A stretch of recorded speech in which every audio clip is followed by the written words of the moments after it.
Hello friends, welcome to UGC EPG Pathshala. Myself Dr. Taruna Bansal, Assistant Professor at the Department of Geography, Jamia Millia Islamia, will speak on the contributions of Greek and Roman scholars in geography, which is part of the paper Geographical Thought. Before I start, I would just like to remind you, or rather tell you, that why we need to study Greeks and Roman scholars in context of geography. In the geographical thinking, or rather I should say in the geographical scholarship, we see that the entire subject has not developed, which I have been telling again and again, has not developed overnight. Rather, what we are studying today as geography has evolved over centuries, and it is seen that most of the contributions, most of the concepts and fundamentals have their roots in the Greek and Roman philosophy. So we can say that Greeks and Roman scholars are part of the classical period of geography, which comes into the ancient times, and from that is why because when we see the evolution of geography, we have to take time into consideration. So we start from Greeks and Romans to see what were the contributions of these scholars. Although you should always keep in mind that they were not geographers as such when they were doing things, or when they were writing about geographical phenomenon. They were scholars, they were philosophers. So what they saw, they analyzed and they wrote. So it was never that okay fine, I'm a geographer, so I should do this. It was quite later on that geography as a scientific discipline evolved. But we have to take into consideration why these scholars are important and how they they helped in evolution of this particular discipline. So I start with Greeks. Geography as a field of knowledge had its roots in the Greek scholarship. This is not surprising, as in the ancient times Greek was one of the well flourished civilizations dating back to 500 to 200 BC, with its center in Greece and its surrounding areas. Greek period is rightly called as the golden period because all Greeks provided a framework for concept that guided the Western thinking for many centuries. It was one of the most advanced economy in the world at that time. The Greek philosophers of that time have provided the theoretical and the scholarly base for the philosophical thinking through models, concepts and paradigms which have been guiding Western academia for such long time. A large number of concepts and theories in the geographical thinking seem to have an inclination towards the Greek tradition. Now, before we proceed, we have to even see how did Greeks evolve, rather what was the basis of Greeks being so so scholarly, or why their philosophical base was so strong. Now, it is not that it was something inherent or genetic with Greeks.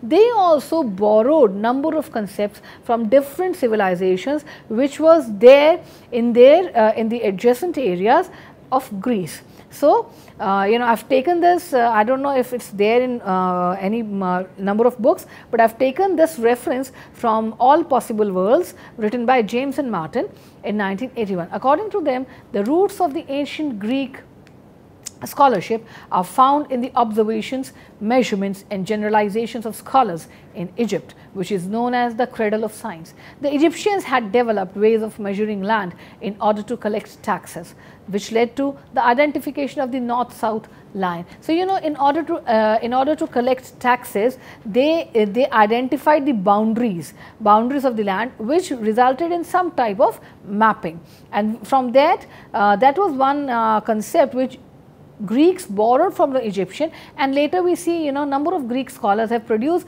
wonderful maps which are of importance even today in geography. Another major contribution is that they gave world the art of writing and also manufactured something on which they could write. Now, we all know that the Egyptian civilization is there on the banks of River Nile. On the banks of River Nile, there is a weed called papyrus on which you can write, and the word paper, if I am not wrong, word paper comes from this word papyrus. So this was this word, this papyrus leaf was used to write because you could retain that written material with you. So, when Egyptians had this art of writing, Greeks borrowed this art of writing from the Egyptians. The Greeks also borrowed from the Mesopotamians and the Sumerians. They borrowed the principles of algebra from them.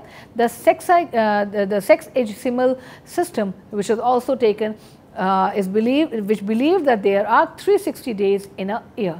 The Sumerians divided the year into 12 months, each month with 30 days. Even the idea that a circle has 360 degrees is from this scholarship. They had divided the circle of zodiac into 360 parts. The Greeks came to know about explorations and navigations from the Phoenicians, which are the settlers of modern Lebanon. So, you know, in today's world we do not find anything called Phoenician in the world map, but what we see is Lebanon. So, these Lebanon, the modern Lebanon is where these Phoenicians lived. These people not only expertised as merchants and explorers, but also invented the world's first phonetic alphabets. That means, you know, you use sound when you are speaking. They even established a port along the shores of the Mediterranean Sea, the most renowned being that in the city of Carthage. The ideas about the celestial bodies were also adopted, but this came from the observations made by the Babylonians and Assyrians on the movement and position of the celestial body, which gave birth to the discipline of astrology. All these developments, along with the determination of Greek scholars to gain more and more logical and useful information about the earth's surface as the home of man, laid the roots of geographical thinking in Greece. So, you know, you see, it's just not that you have the information and you become important or you contribute. You have to have the determination to analyze, and that is what Greeks did. They borrowed number of concepts, they borrowed information, they borrowed knowledge from Mesopotamians, from Sumerians, from Egyptians, to name few.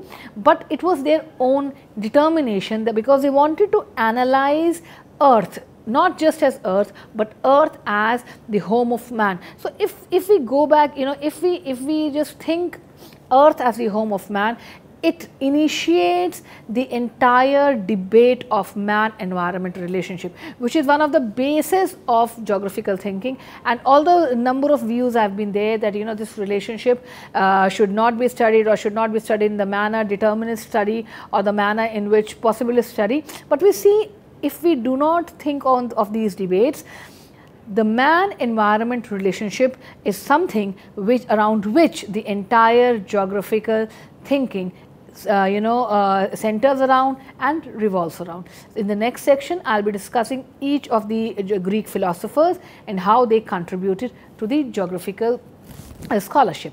So, we start with ancient Greek scholarships.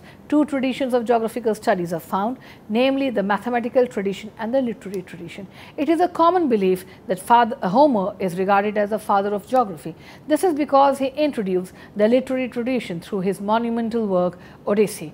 He had another work which is called Iliad. He described the four winds coming from different directions and named them Boreas, which is the north wind, Eurus, the east wind, Notus, the south wind, and Zephyrus, the west wind. Another Greek philosopher was Thales. He was a traveler who was concerned with the basic theorems of geography. He proposed 6 geometric propositions. Now, what are these? We study them as basic geometric theorems in our initial classes. You know, in standard 6 and 7, we have these geometric propositions. Now, these are: the circle is divided into 2 equal parts by its diameter. The second is the angles at either side of the base of isosceles triangle are equal. Third, when 2 parallel lines are crossed diagonally by a straight line, the opposite angles are equal. Fourth, the angle in a semicircle is a right angle. Next, the sides of the similar triangles are proportional. And sixth, true triangles are congruent if they have 2 sides and 1 angle equal. And now again I have quoted this from James and Martin. He visualized, that means Thales visualized earth as a disk floating on water. He was also the first who started the measurement of the earth and location of things on the face of the earth, thus establishing the mathematical tradition. Not only this, he laid the foundations of empirical studies, that is, an explanation can be checked through ground observations and measures. This was a critique of the traditional unscientific explanations. Anaximander, another prominent or a well-known geographer, is Greek philosopher, is credited with the introduction of a Babylonian instrument known as gnomon into the Greek literary world. Gnomon is a pole set vertically above a flat surface on which the varying position of the sun and other celestial bodies could be measured by the length and direction of the shadow casted by the vertical pole. He is even credited to produce a world map to scale. His map is based on the information gathered from the Sumerians, who had an archive of pictorial maps. Interestingly, his map had an ocean encircling the world. Now you see, over that period, we see how map came into existence and how the empirical approach also comes into existence. That is why I said that in geography there are two traditions, literary traditions and mathematical traditions. So Thales was the one who propagated the mathematical tradition, but when we come to Anaximander, on the basis of the literature, on the basis of the information he had, he came up with some concepts which are even relevant today, and one of these concepts is the world map. The picture of the map is given in the text and even the photograph of what gnomon looks like is given. In present times, gnomon is somewhat, in very simpler terms I can say, like a sundial. So we come to the next, scholar, but before that I will just sum up what I have said, that Thales and Anaximander are credited for the initiation of mathematical tradition in geography. The credit for originating the literary tradition goes to Hecataeus. He was a Greek scholar of 6th century BC from Miletus, the center of learning in those days. He was a pioneer scholar and one of the earliest writer of Greek prose. He was the first scholar to classify the information about the world and brought it to Miletus. His work is known as Geste Periodos, which simply means description of the earth. It was the first systematic description of the then known world that was published by the end of the 6th century BC. Geste Periodos describes the places in the vicinity of Mediterranean Sea, which was called as Perpolis, means coastal areas. Hecataeus divided his book into two parts. Part A dealing with the geographical information about Europe, while Part B dealing with Libya. This book is a blend between the literary tradition and the topographical ecological tradition. Now we come to another scholar. His name was Hecataeus, who for the first time gave two approaches for the study of geography: the nomothetic and the ideographic approach. The nomothetic is the law-seeking approach, while ideographic is the descriptive approach. Hecataeus prepared the world map, but it was based on the map of Anaximander. He had just modified it. He divided it into two parts by drawing a line passing through Hellespont, Caspian Sea and Caucasus Mountains. The northern part was named as Europa, while the southern part is Libya, which included Africa and Asia. Now we come to another Greek scholar who has made outstanding contributions to geography. His name was Herodotus, and he was in the 5th century BC. There is no exaggeration in the statement to say that Herodotus was the father of history. He is credited with the idea that history must be treated geographically and all geography must be treated historically. Now see here, this is very interesting to note that I am again and again saying Greek scholars. As I said, that they were not confined to one discipline. So you see, today also we are talking of, in present times we are talking of interdisciplinary and multidisciplinary approach, but we see that Greeks in 5th and 6th century BC had that approach. They were not confined to one particular discipline, saying that okay, if I am a geographer, so I will be just related with the spatial phenomenon, and if I am a historian, I will be related only to the temporal phenomenon. So see, as Herodotus says that history must be treated geographically and geography must be treated historically. So see, this we can say even this is the initiation of the multidisciplinary approach to study any discipline. Here he clearly states that you cannot compartmentalize disciplines. So again, these are the approaches which we are using today. We are studying everywhere throughout the world. We have this thing today that the subject, the discipline should not be confined. you should have really, the first module of geographical thought is geography and its relationship with other sciences, where the writer tells you about the Feynman's circumference of geography. And you see, in that circumference of geography, he shows that geography is basically an amalgamation of information from other disciplines, be it social sciences part or be it a part of natural sciences. We take some part from economics and it becomes part of economic geography. We take something from sociology, then it becomes social geography. And if we are concentrating on climatic conditions, we are inclined towards meteorology. So that becomes part of our climatology. So what I am trying to say is that, the concept that geography embraces, embraces phenomenon from different disciplines is nothing new. Which you will think that it's Feynman who gave. No. It is rooted in Greek scholarship, and that is the necessity of reading, of knowing these scholars, so that we are able to know that even geography has its historical base. It's not that you must have heard this sentence, everybody saying that geographers are jack of all trades and master of none. No, but why? We are the one who are analyzing the man-environment relationship in the most scientific way. In the modules which relate to these man-environment relationships, you will see that over the time we have seen people giving different perspectives of understanding this relationship. And it is not a journey of 10 years, a journey of 1 century, but it is a historical journey.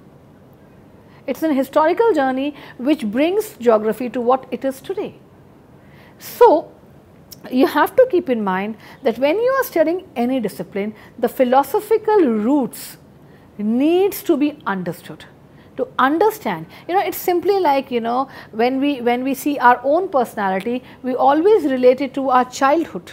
We always relate it to our experiences. So, in this whole paper of geographical thought, myself, I as being the coordinator of this paper, what I have tried to do is try to show you what path geography as a discipline took to become what it is today. So, I will continue with Herodotus. He is also identified as the father of ethnography, as he provided vivid portrayal of cultural traits of people who were unknown to Greeks. His works were based on his own observations during his travels. He contributed both in both the branches of geography, that is physical and human. He came up with the concept that Egypt is the gift of river, where he emphasized that silt and mud of river leads to the development of delta. It was he who for the first time gave concept that winds move from cold to hot places. He attempted to measure the age of the earth on the basis of sedimentation and estimated that the foot of the sediment is formed in 880 years. Taking the total sediment strata 158 kilometers thick, Herodotus calculated the age of the earth as 440 million years, when the exact age of earth is 4.6 billion years. So, you see, through scientific methods. So, it was not something that it just something came to their mind and they wrote. Geography was as scientific, these philosophers used as scientific methods as people are using today. Another scholars which we need to study are Plato and Aristotle, because they also made valuable contributions in the field of geography. Plato is regarded as the master of deductive reasoning from the general to the particular. He is considered to be the first scholar who adopted the idea of round earth located in the center of the universe, where the other celestial bodies were revolving around it in a circular motion. Aristotle provided the first paradigm within the theoretical framework that existed in Europe at that time. Now, I will just again take your time and I will just explain what paradigm is. I am sure you must have heard that the word paradigm or the concept of paradigm was given by Thomas Kuhn. Kuhn says a paradigm is the dominant knowledge which exists at particular time. So, when we say paradigm, it is always said paradigm shift. That means that means one particular knowledge, which was one particular doctrine which was dominating the discipline, has been taken over by another doctrine. So, when number of scholars agree to a particular doctrine, agree to a particular notion, particular idea, it becomes a paradigm for that particular discipline.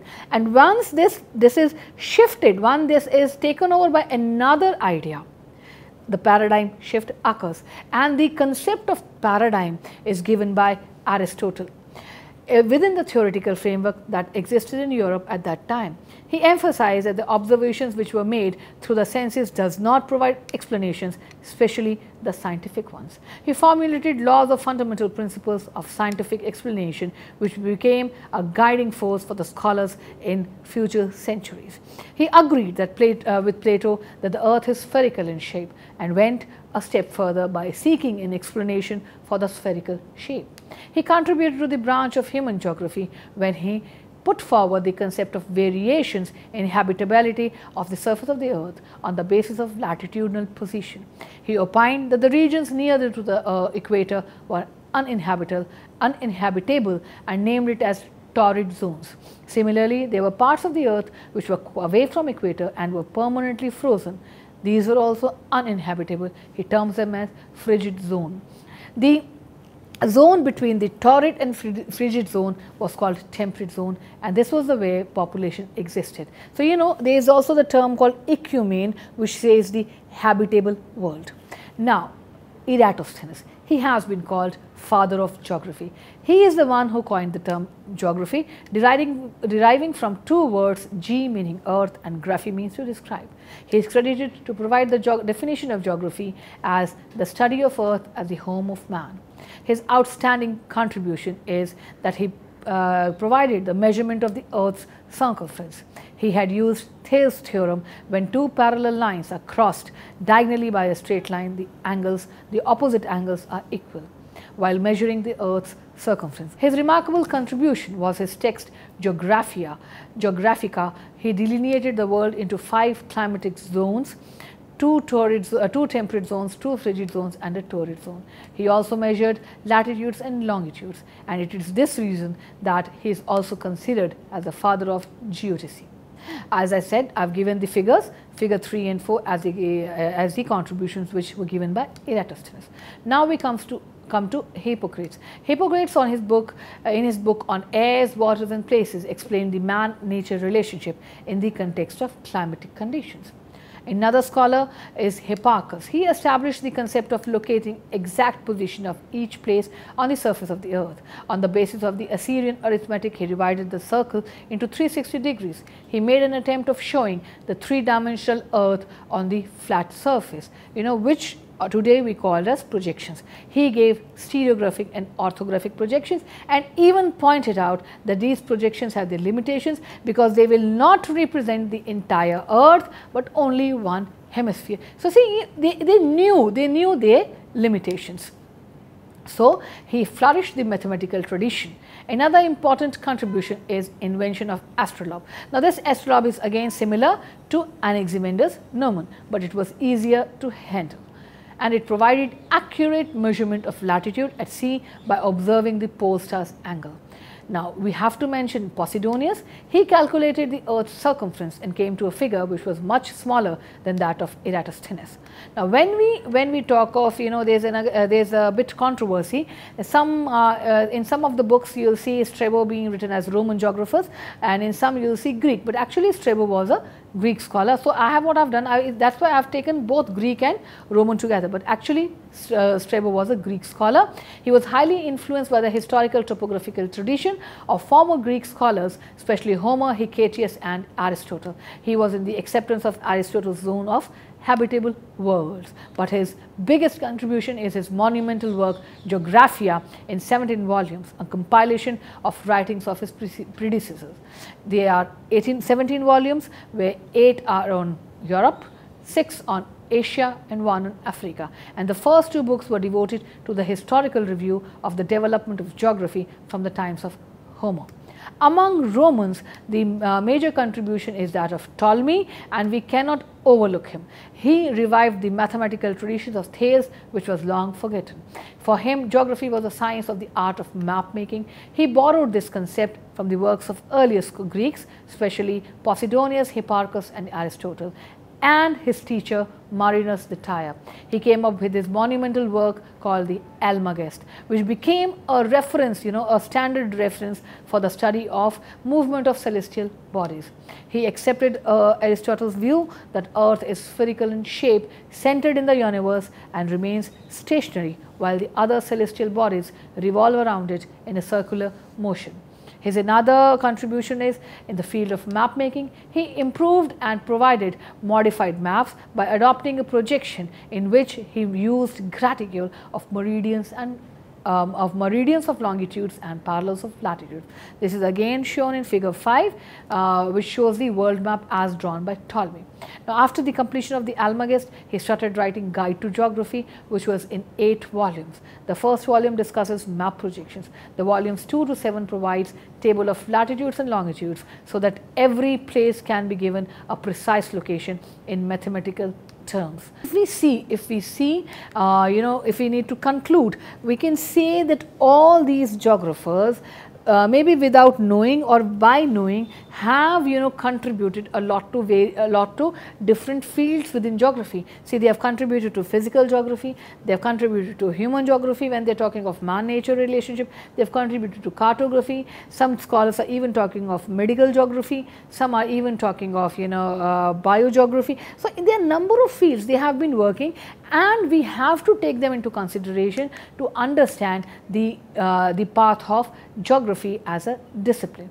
Now, they were the first to demonstrate the importance and utility of geographical knowledge to the world by talking of man-environment relationship, and they stressed that geography as a discipline provides the best understanding of interdependencies between human beings and the nature. That is, they were the ones who developed the concept of geography as the study of earth as the home of man. They even laid foundations of some of basic traditions of the discipline like mathematical and literary, and also gave discipline a scientific inclination by deliberating on both deductive and inductive reasoning.